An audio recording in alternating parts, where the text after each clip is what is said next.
Today's story is called Encounter at Crooked Creek by Kitty Jarman.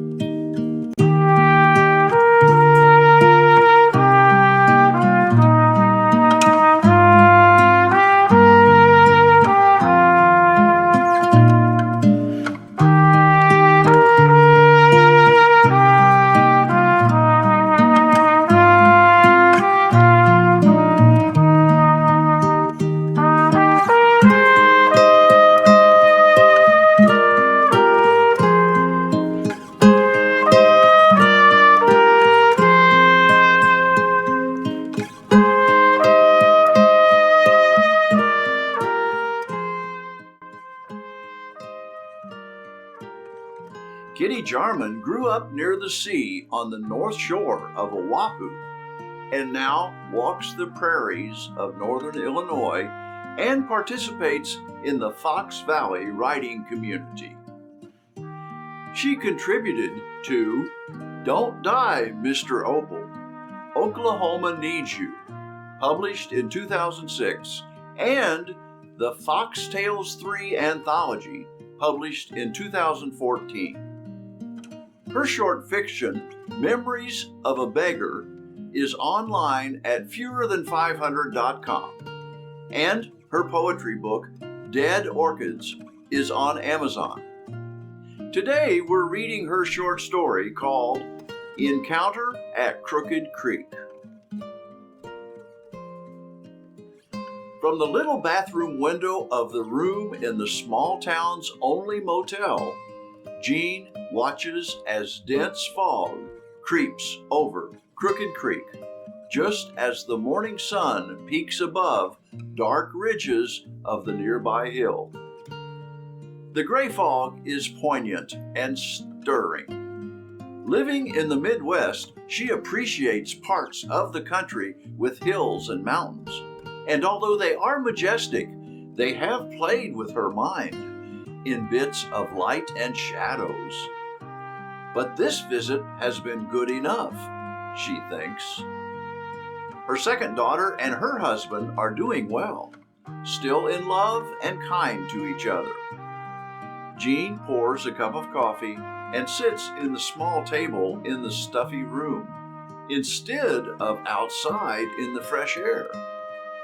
A couple of sturdy lawn chairs are provided next to every door, but other guests, part of a large, loud group, are lingering as they prepare to continue their travels.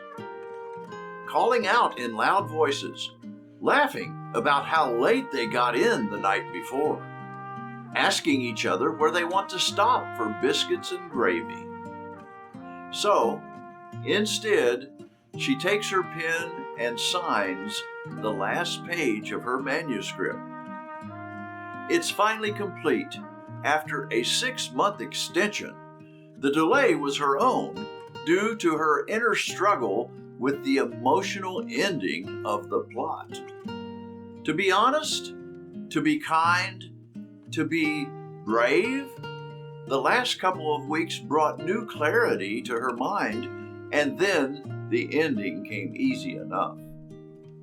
After sending it to her editor by email the night before, her sleep was deep and dreamless. The signed original manuscript will be mailed at the post office down the street, followed by a brief walk before completing the rest of her plans. This was, after all, her final book. Feeling a pull to gaze on the fog again, she returns to that small window, and then it comes to her. Why, this scene seems so familiar and sad. It reminds her of the river where Virginia Woolf took her last walk.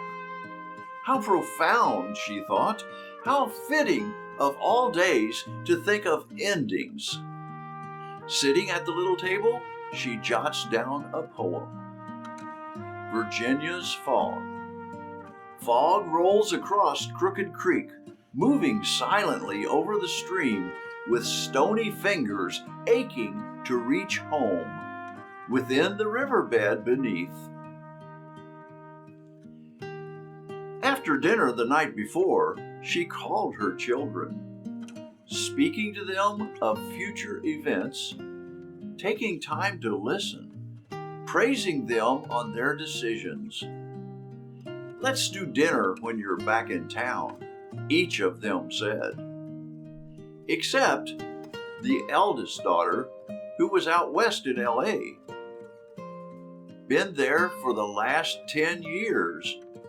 You could never reach her by phone, and she was never clear about her work or lifestyle. Jean remembered giving birth to the girl, her first child, born when she was only 17. So painful and traumatic. She decides an email will have to do and sends it off. "I love you, dear," she wrote. "You are the artistic one and have a beautiful soul." "It never hurts to hear your mother say those words," Jean whispers to herself. Did she ever hear those words from her mother? She could not remember. In memories, there was only chaos and sadness. Then the stunning silence after her mother ended her own pain with a gun. No one was surprised back then. The notion was that women were emotional creatures and usually made bad mistakes. "Don't get sidetracked now," she reminded herself. "You cannot stop to remember every woman you knew or read about that ended her life because they could not see another way to stop the pain." So, let's just continue with the plan. Noticing the signed manuscript on the quilted bedspread, she smiles. "Oh, the editor will love it, and fans will be pleased. This novel is different, much more edgy than the rest, and the characters have bad habits, making horrendous decisions. But she likes them. She cheers for them, and although it has her pattern of mystery as it flows through life and death, it utilizes more art and music than her past works, like using black, icy branches of wintered trees and deep, sad bass of old familiar blues as a frame to the fatal tale. There are no spring metaphors. This novel does not promise a happy ending. The room is tidied up and her belongings left in a neat pile near the door. Then she takes a small bottle of pills out of her suitcase, rolling it back and forth in her hands, listening to the rattle of the pills before putting it in her purse. Everything is accounted for. After mailing her package at the small post office, she continues down the street to visit the city park. So peaceful. This is where she has spent a lot of time over the years. Everyone's so busy with life, and after all, she was just visiting. It's a familiar retreat. Walking down the winding path, there is children's laughter mingling with the splashing of the creek. The water is high this time of year. Her usual bench is empty. Good, she thinks, and sits. Watching this little crooked creek, so different compared to the Mississippi River, it flows along the confining banks on either side where tree roots, pebbles, and stones work hard to limit the creek's struggle for freedom.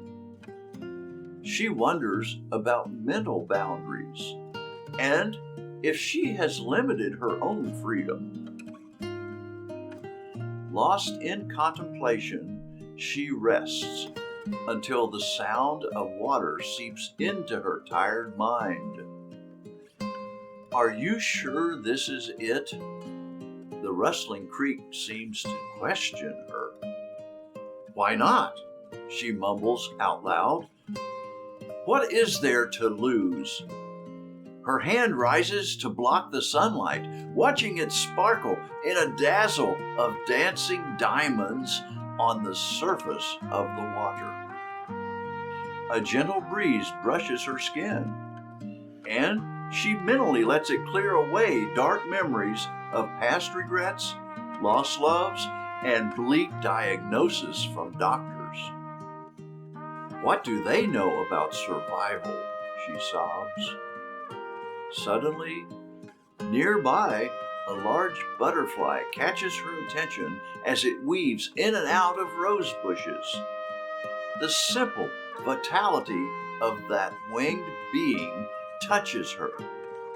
There seems a silent gasp from her soul, longing for something she misplaced somewhere along the way. Or maybe she never had it at all. Jean pushes up from the bench, watching the butterfly move towards the creek. Time to return to the little room one last time. Just then, a gentleman from the cafe where she had eaten dinner the night before walks up and asks if she is leaving. Yes, I have plans, she says. My name is Hank. I met you last night at the cafe. Thanks for using my bench today. He points to a small gray marker on the back of the bench she had never noticed. In black lettering are the words, I live until ...